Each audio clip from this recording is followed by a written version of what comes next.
British accent versus American accent. There are so many videos that are so popular on YouTube that feature an English person pronouncing something and an American person pronouncing something, and then comparing the two accents, very famous accents. You've got aluminium, aluminum, theatre, blah blah blah. Now this is all impressive, but there is only one problem with this sort of videos, that a British accent or an American accent, they both don't exist. Oh dear, let me explain myself.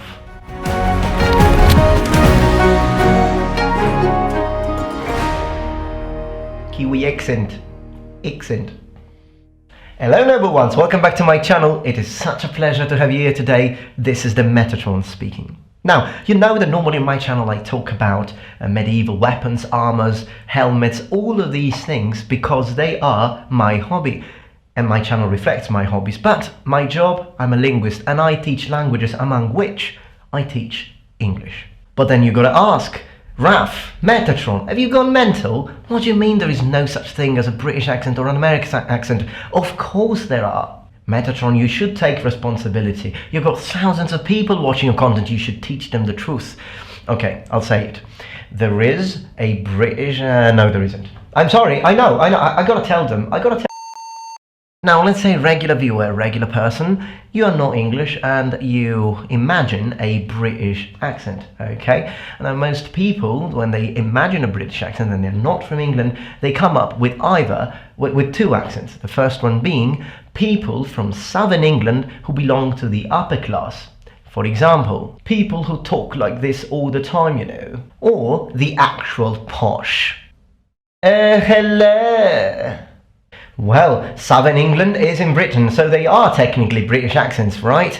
Yes, but there is a problem. Let's go to the same city. Well, you're not in Chelsea now, we are in the East End of London. And you've got people speaking with a Cockney accent. Now, a Cockney accent again is in Britain, so it is technically a British accent just as much as a posh accent, but these two accents have nothing to do with each other.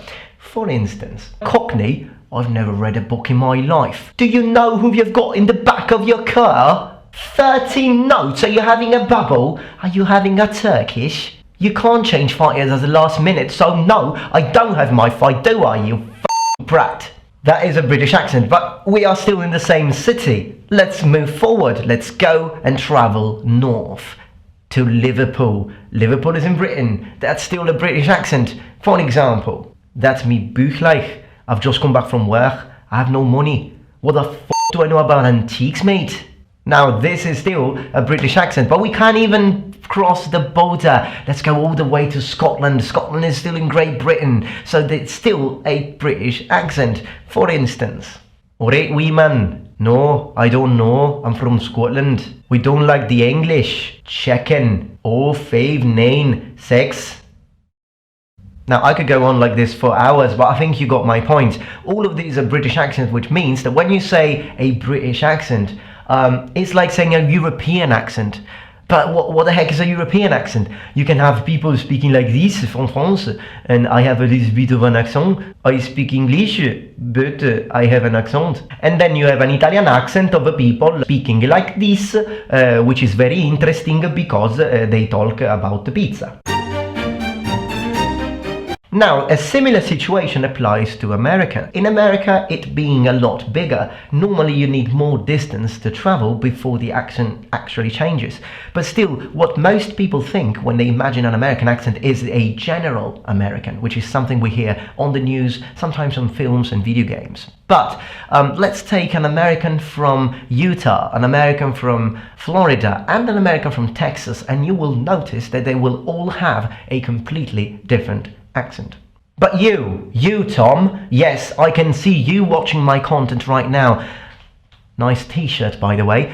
I know that you, Tom, have got something to say. You say, well, Metatron, that might be true, but there are still some elements that are typical. For example, in an English accent, you don't really pronounce the R when it's followed by consonant and at the end of words. As a matter of fact, people in England, they say car, bar, and Harry Potter. Whereas people in America, they say car, bar, Harry Potter. Right? And no. I mean, most of the times that's true, but it really depends on where the person is from. For example, you could take a Bristolian from the city of Bristol, England, and compare his accent to a New Yorker from America. With a Bristol accent, what happens is that they will have a British intonation, they will have British vowels, they will pronounce their T's, but they will also pronounce the R at the end. So in London you might say water, Harry Potter, faster, stronger, but in Bristol you will say water. If you move to New York, well, New Yorkers drop the R's. They are Americans, but they don't pronounce them. They don't say carbs. So, poor little tiny Italian me, for the first time I was exposed to an English accent from Bristol and a New York accent from America, I would have thought the exact opposite of a stereotype. I would have thought that all people in England have a r sound at the end of words, and all people in America drop the R's. So, fascinating. But a similar discussion can be done for vowels. Well, all of us who are learning English normally begin from the alphabet, right? So we learn A, B, C, and you've got this lovely grapheme here. A, like in game, came, Cambridge, Shakespeare, water. Hold on a second, what happened here? Well, English is really incoherent for reasons like the great vowel shift of GVS that I don't have time to talk about here, but let's just say that this A can have multiple possible sounds attached to it. Now, in England, that normally tends to become a O sound, like in water, talk, sausage. In America, or at least general American, normally it becomes a R sound, like in water, talk, and sausage. Now, this is a pretty distinctive factor, isn't it? But again, take a person from New York. They take the English O, they take the general American A, they put them together and you create OR. Sausage, talk. What you talking about? Now this is really fascinating. And in England itself, if you get the Cockneys we mentioned before, well, they change the O into a O.